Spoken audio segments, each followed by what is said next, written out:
Hello, people of YouTube. My name is Steve Gray, and thank you for watching. Today, we're going to be talking about My Hero Academia Season 5, Episode 13. And as I suspected from last episode, this is kind of a setup for what's going to be happening for the rest of the season.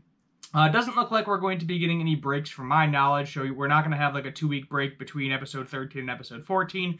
It's just going to be continuous. So the beginning of this episode started off kind of weird because I thought this was supposed to be like fully a Christmas episode, and it really wasn't. And that was actually kind of a good surprise. They did put Christmas elements in it near the end of the episode, but in the beginning we just see this city getting completely destroyed, and lo and behold, who is in all of the rubble? It is Shigaraki, and he has a new hairdo. His hair is all white now. For whatever reason. I'm sure that'll get explained. You know, he's kind of shirtless, covered in blood. But it looks like his powers have definitely grown. He has gotten a lot stronger, and the League of Villains is going to be a lot more dangerous in the foreseeable future, based on what we are seeing there.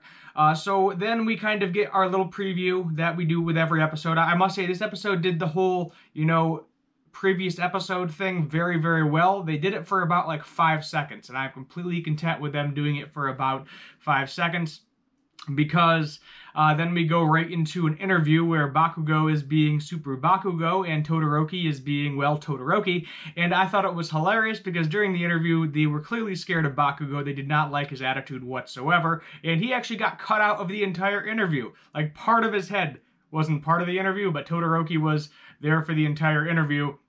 And I thought that was pretty hilarious because Bakugo completely got cut out for being a massive hothead. Is the best way to say that. It was pretty interesting. So what we get into after that is kind of interview practices. So Mount Lady shows up, and God forbid we go one episode without seeing some booty or some bosoms. And yes, I'm going to put the picture up on the screen because I feel like I need to screenshot every time they do it for every single episode. I haven't done it the past couple episodes, but why not throw it up there? It's fan service. That's what it all comes down to. It's perverted fan service for some people that are like, ooh, baby. Yeah, I mean, I'm there for the story, but it's nice to see it there once in a while, too. Wink, wink, nudge, nudge. But we get with Mount Lady, and I'm already forgetting her name, Midnight, there we go. And we get to see them help with interviews. It's mainly Mount Lady because they're talking about, how to interact with the media, what to do with the media, and generally how to make the community feel safe around you. So she does some mock interviews. She says Todoroki is cute. You can think that is creepy if you would like to. Some people think it's creepy, some people don't. I don't know how old Mount Lady is. I think she's like 20s, like mid-20s or something. But he's like 14, so a little creepy. A little creepy calling a 14-year-old cute. That's just my opinion on the matter, but everybody likes Todoroki anyway. He's like the hot guy of the show or whatever. So that is what it is. He does the interview fairly well. Everybody does the interview fairly well, except for two. So Deku and Bakugo, of course. So Deku is super nervous until Mount Lady asks him about something that he likes, talking about All Might, and then he's just sitting there rambling on and for forever. So Deku's got some work to do for interviews as well, and Bakugo as well, not being a hothead the entire time. Midnight was talking to Aizawa, and she was like, maybe we should just do what we do for you and have him completely avoid interviews altogether. I guess Aizawa is not good with interviews whatsoever either, and he was like, well, it's not just Bakugo that we have to worry about, and you just see Deku like frozen. Kirishima is just like, oh, I don't know, he didn't realize he had a hardening ability too, because he's just there like stiff as a board, super frozen. It was kind of entertaining to watch him just freeze up. Everybody else was perfectly fine. They did the interviews very well. It was just Deku and Bakugo that seemed to have the problem, and Todoroki seemed to have kind of a monotone through the entire thing. He was very flat. His voice didn't go up or down in any way, shape, or form. It was just kind of like beep, like somebody kind of flatlining is the best way to describe it. So I would say Todoroki has some skills to do there as well. I think possibly we are going to learn Bakugo's hero name this season, because they talked about work studies. The principal was like, hey, by the way, they're pretty much forcing us to do work studies again. It's like, yes, we have all these heroes out there, but at the same time, we're kind of short-staffed with all these villains because All Might did the work of like 400 people. And now that he is gone, we need as many heroes on the street as possible. So it looks like they are restarting the work study program. And Bakugo has nowhere to go because Best Jeanist is currently missing. And Deku also doesn't have anywhere to go, obviously, because Sir Night-Eye is now dead. Centipeter took over the agency. We got to see Bubble Girl again. She was kind of cute. She was one of the fan designs they brought to real life for the show. I think that is, I'm not sure if that's a manga thing as well, maybe an anime only. But Centipeter's like, yeah, you know, I have to do the work of like 4 people. So this is going to be terrible. I really don't have time for this work study right now. And then that leads to the end of the episode where Todoroki was like, hey, you know, you can just like come do this with Endeavor with me. And I thought from what I was being told, I thought they were switching up some arcs, but it doesn't seem like they are, because I thought that they were going to do the League of Villains arc before they do the work study arc, unless they're kind of condensing the two and combining the two.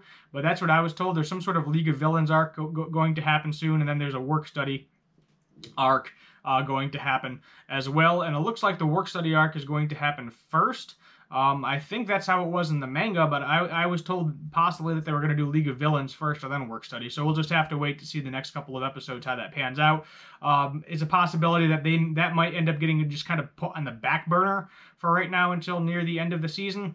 I'm guessing we're going to get both of those arcs in this season. At least that's my guess. I'm not sure how it's going to line up with the manga. I personally have not read the manga. I know a little bit about it because I've seen some spoilers, which I will not mention because I don't want to spoil anything for you. But I know those are the 2 arcs that are coming up. So you can expect to see the League of Villains again. You can expect to see a work study with Endeavor and everybody, all the other classmates doing their work study. We know that's happening as well, plus League of Villains. So it'll be interesting. The rest of the season, I think, is going to kind of like go like this. I mean, pretty much the season's been pretty flat so far. A lot of people have been complaining about it, and I understand, because there's really not a lot going on. You know, you do the whole, you know, Class 1A versus Class 1B training arc. Everybody was kind of like, whatever to this. You know, we're probably not going to see these characters too often again. And lo and behold, we don't see them, and probably will not see these Class 1B characters for a while at this point in time, because it's going to be the main characters of the series, you know, doing their training, so on and so forth, League of Villains, all that fun jazz. At the end of it, we actually finally get the Christmas party part of it, which is kind of nice. And that's where, you know, Bakugo thinks about Best Jeanist. That's where Todoroki mentions the work study to Bakugo and Deku. And that's where we see possibly that Bakugo may finally have a useful hero name that is an exploding murder killer, or murder exploder, or exploding murderer, or something that just sounds like he is a villain. So I'm assuming we'll get to see Bakugo's name, as I previously said, so that'll be interesting. But who do we get to show up that is cute and adorable? Eri shows up, and we almost kind of forget what her situation is, because she shows up in this cute little Santa outfit. She's adorable, and then she's like, trick or treat, and then she's like, oh, the demons are coming out. I think that's kind of more Cinco de Mayo. And she's like, hell, I painted these Easter eggs, and then as I was just like, wrong holiday. And everybody's just fascinated by how cute and adorable she is. Deku mentioned that her horn is getting bigger, so it's a possibility that her quirk is going to activate soon, which may be good for Lemillion, because if her quirk activates soon, that means Lemillion's going to get his powers back. At the same time, I'm not sure how they use her in the manga, but she could also be kind of a major crutch, because I wonder if she would be able to reverse it where All Might got all of his abilities back. She could also reverse all the damage that happened to Deku's arms as well. But I don't know. We'll have to wait to see if she controls her powers. But if that is the case, she is going to be a massive target by the League of Villains, because obviously she would be able to heal whatever wounds, and possibly even death. She can reverse death to a certain extent. I believe would be ability, you know, if she gets it there within a certain amount of time, like say someone like Sir Night-Eye, say Sir Night-Eye died, and then, you know, she was right there, she could just reverse all of the damage, and then boom, he is back to life. He is back strolling on the streets as usual. So that could be a problem. We'll see if there's limits to her abilities, or maybe she can only use her abilities every so often. We know it's some sort of stockpile ability, so maybe it takes a long time for her to actually pile up all of her energy in order to use that ability. Maybe she can only use it once every month or something. You know, she needs a little bit of a crutch, because if she can just use it nonstop all the time and gets full control over it, then pretty much heroes are always going to win, because they can just reverse all damage nonstop. Either that, or she can just strap herself to Deku's back. Deku can go all out 100% whenever he wants and pretty much stop anybody that's in his path, as he did with Overhaul in the previous season.